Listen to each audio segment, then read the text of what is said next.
Much of the time we make decisions that benefit others more than they benefit ourselves. This sucks. It leads to major issues as your life progresses, burning you out, leaving you lost, living somebody else's life, somebody else's dream, somebody else's idea of how your life should be.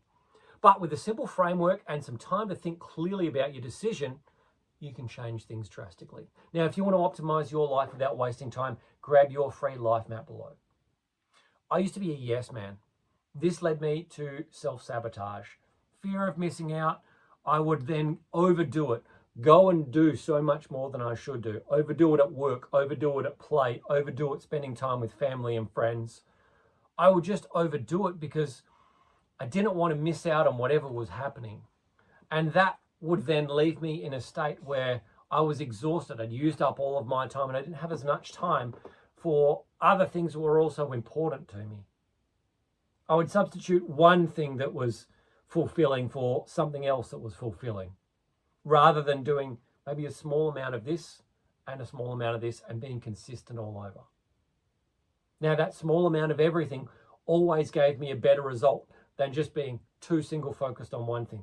In fact, a lot of the time I would overdo it over here and then be so exhausted I might give myself a migraine or be stuck in bed too tired to be able to do whatever I was supposed to do. That was my self-sabotage method. And it's still there today. I have to be very disciplined with that. I can't say yes to everything, even though I want to do everything, because that's just going to lead me to burnout more and more and more and take me away from the things that I really want to do in my life. So now I'm very deliberate in my choices. I have to think very clearly before I make a decision, because otherwise I might choose the wrong thing. And sometimes I will choose the wrong thing and I'll have to go back on my decision and change my mind because I've thought about it and thought, oh, no, actually something important is there. Or if I do that, then I'm not going to be able to make that thing work. So I have to be very vigilant about my choices. Here's the framework that I use on how you can make better decisions and how I take the time to make the best decision possible as well. So the first thing I use is the decision matrix. This is the decision matrix. We look at 4 different things. What is good for you and good for others? What's good for you and bad for others? What's bad for you and bad for others? And what's bad for you and bad for others? Now, the best result is obviously going to be, is this good for me and good for other people? And that's not always possible. In an ideal world, sure, that's great because we get to live things out. But sometimes if something is good for you and bad for others, that might be actually the best thing possible.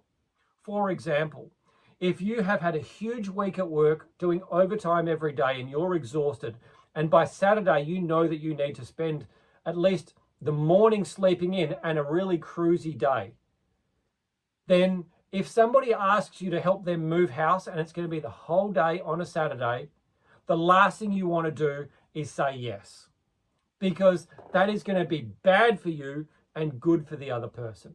That is not a good place to be in which case you need to say no so that the result is you get to spend the morning in bed, you get to relax, recharge your batteries. It's good for you and it's bad for the other person.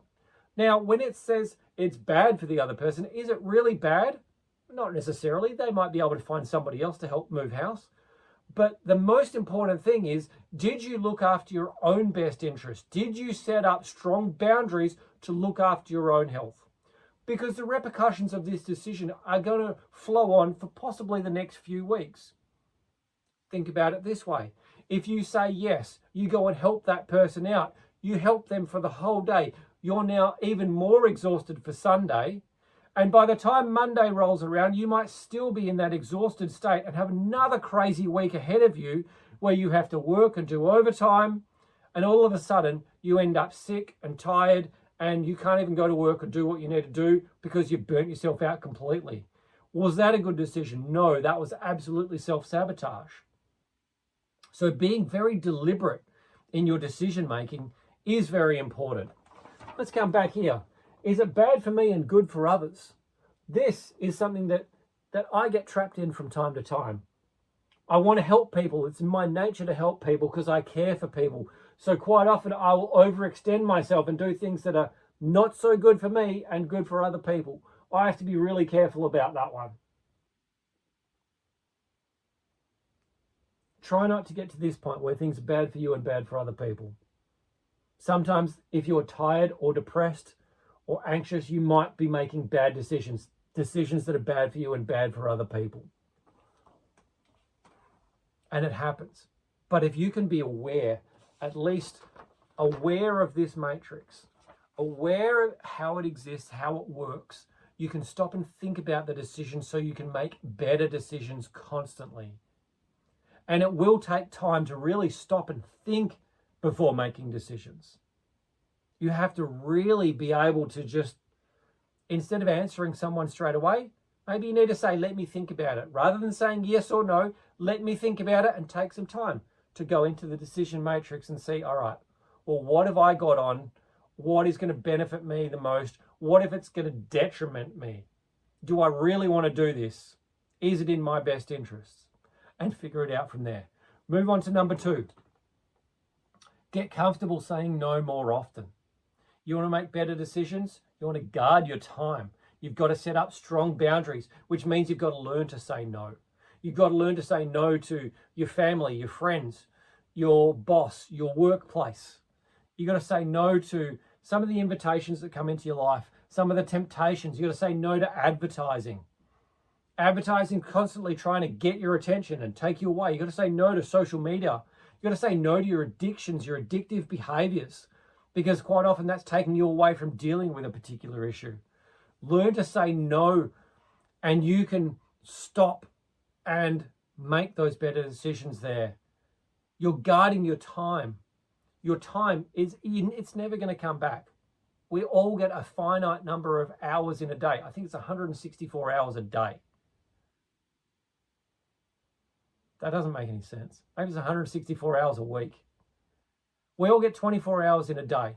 Use them wisely. Do them for the things that are going to benefit you the most. So if someone says, hey, can you help me with this thing?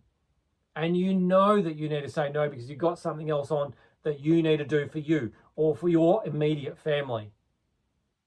Say no. Practice saying no. Yes, there can be a guilty feeling that comes with it, at least at the starting point. But the last thing you want is for you to say yes and then feel guilty for yourself or for your immediate family because you didn't look after you or you didn't look after them as your highest priority. It's important and it's a tough place to be. But learning to say no is one of the strongest and most powerful decisions that you can make in your entire life. You learn to say no with the easiest things first. And that'll allow you to build up to things that are much more difficult to say no to. It's like a muscle. You practice discipline. You practice saying no. And the more you do that, the stronger you get, the stronger your resolve is. The easier it's going to be in the future. Let's move on to number 3. Feel free to change your mind. Just because you said no or just because you said yes doesn't mean that you absolutely have to go with that decision. If something comes up and you have to back out of it, oh yeah, well that might not be great. That might be good for you and bad for others.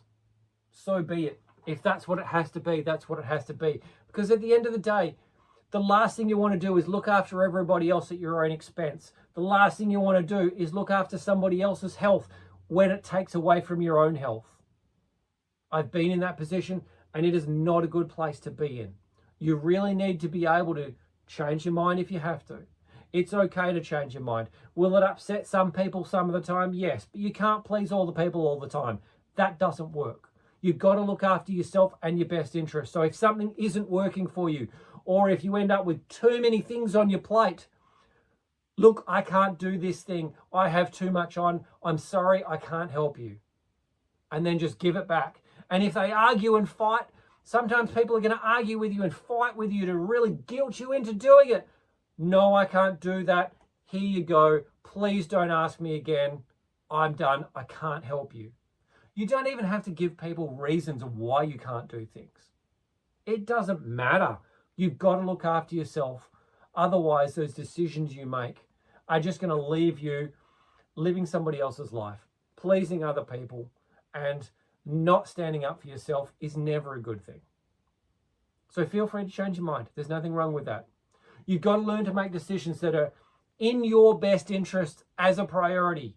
You've got to stand up for yourself. Otherwise, you're going to be taken advantage of constantly, stuck being a people pleaser, and then living somebody else's life or somebody else's idea of your life.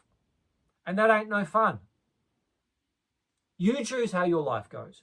You choose what you want to do and who you want to spend your time with. And if you need to, refer back to this decision matrix as often as possible. It'll help you stand firm in your decision. And don't be afraid of it being bad for somebody else. You've got to make sure it's good for you and it looks after you, because you can't look after everyone else if you can't look after yourself as a priority. Now, if you want to have your best year, join my free life map program below. I'll coach you free for 28 days on how to design, build, and live a life that you love, taking you from where you are right now to where you want to be. And we really spend a lot of time on confidence and decision making, discipline, and building strong habits to allow you to be the strongest, happiest, most fulfilled version of yourself. So click the link below. I'll see you on the inside.